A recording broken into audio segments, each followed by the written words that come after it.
सो जय श्री राम दोस्तों। अब हम करेंगे क्वेश्चन नंबर 6। क्वेश्चन नंबर 6 में क्या बोला है, एक्सप्रेस द मैट्रिक्स ए, ये हमारे पास एक मैट्रिक्स दिए in the form of P plus i Q where P is real symmetric and Q is real skew symmetric matrix. ठीक है, तो देखो क्वेश्चन देखने में ऐसा लगता है पता नहीं कितना ही टफ होगा, बट होता कुछ भी नहीं है, इतना सा क्वेश्चन है सिर्फ।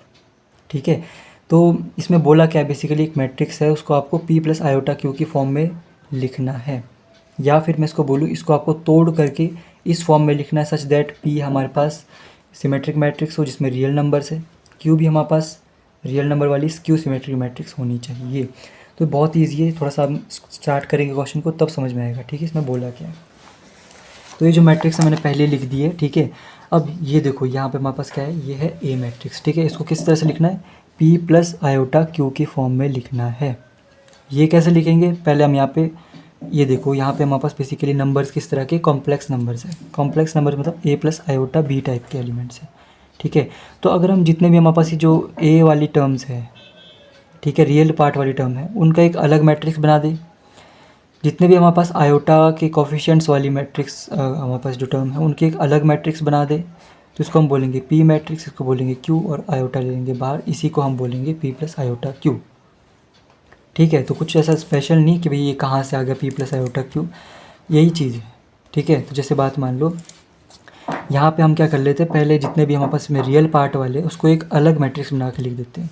यहाँ पे रियल पार्ट में क्या है 2 है, यहाँ पे रियल पार्ट में क्या है 1 है, यहाँ पे रियल पार्ट में क्या है 2 है, यहाँ पे क्या है 1 है, यहाँ पे क्या है 1 है, यहाँ पे क्या है -1 है, सॉरी यहाँ पे 0 है, 0 है। ठीक है, यहाँ पे क्या है 2 है, यहाँ पे 0 है, यहाँ पे 0 है। ठीक है, ये हो गया हमारे पास। इसको ले लेते भैया, इसको ले लेते पी। ठीक है, और क्यू ले लेते हैं। क्यू मतलब हम ले लेते हैं कि जितने भी हमारे पास कॉम्प्लेक्स में जो आयोटा के साथ कोफिशिएंट्स है ना, उनके एक अलग मैट्रिक्स ले लेते हैं। जैसे यहाँ पे आयोटा के साथ कुछ भी नहीं है तो ये 0 आ गया। यहाँ पे आयोटा के साथ क्या है 1 है, यहाँ पे आयोटा के साथ क्या है 3 है। ठीक है, यहाँ पे क्या है हमारे पास आयोटा के साथ -1 है, यहाँ पे क्या है 0 है, यहाँ पे -1 है, यहाँ पे हमारे पास क्या है -3 है, यहाँ पे क्या है 1 है, और यहाँ पे क्या है 0 है। ठीक है, आयोटा को मैंने बाहर कॉमन लिया है क्योंकि जब इसमें मल्टीप्लाई कराऊंगा तो यही चीज़ हमारे पास प्रोड्यूस हो जाएगी। ठीक है, इन दोनों को प्लस करके हमारे पास यही मैट्रिक्स बन जाएगी। तो ये होगी अगर P, ये होगी Q। ठीक है, तो हम इसको लिख सकते हैं P प्लस आयोटा Q की फॉर्म में। साथ साथ हमें ये बताना है कि भैया ये जो होनी चाहिए ये हमारे पास होनी चाहिए रियल सिमेट्रिक, ये रियल सिमेट्रिक होनी चाहिए, और ये हमारे पास रियल स्क्यू सिमेट्रिक होनी चाहिए।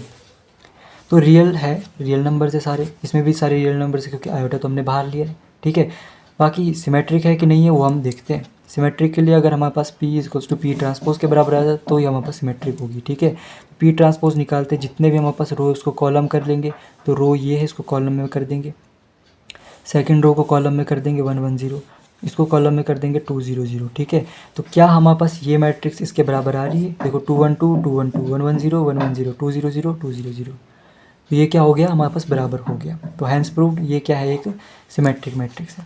बात करें इसकी, इसको हमें क्या प्रूव करना है कि ये क्यू सिमेट्रिक है। तो मतलब क्यू का ट्रांसपोज अगर हम निकालें, जैसे ये फर्स्ट रो इसको कॉलम में बदल देना है, सेकंड रो को कॉलम में बदलना है -1 0 -1, इसको बदलना है तो -3 1 0। ठीक है, ये आ गया। अब यहाँ पे देखो इसको हमें अगर क्यू सिमेट्रिक बताना है तो हमारे पास क्यू जो होता है वो -q ट्रांसपोज के बराबर आना चाहिए। ठीक है, अगर मैं इसमें से माइनस को कॉमन ले लूँ, क्योंकि माइनस बाहर आना चाहिए ना, तो माइनस को कॉमन ले लूँ अगर, तो हमारे पास यहाँ पे जितने भी साइन वो चेंज हो जाएंगे। ठीक है, 0 1 3 आ जाएगा, -1 0 -1 आ जाएगा, और यहाँ आ जाएगा -3 1 और 0। ठीक है, अब ये बिल्कुल सेम मैट्रिक्स है इसकी तरह, देखो 0 1 3 0 1 3 -1 0 -1 -1 0 -1 -3 1 0 -3 1 0, बाहर क्या है नेगेटिव है, तो Q equals to minus of Q transpose. इसका मतलब क्या हुआ, ये क्या होगी हमारे पास स्क्यू सिमेट्रिक मैट्रिक्स होगी। तो जब आपको प्रूफ करना पड़ेगा तो आपको ये भी बताना पड़ेगा, ये भी बताना पड़ेगा, कुछ इस तरह से लिखना पड़ेगा। ठीक है, हो गया प्रूफ।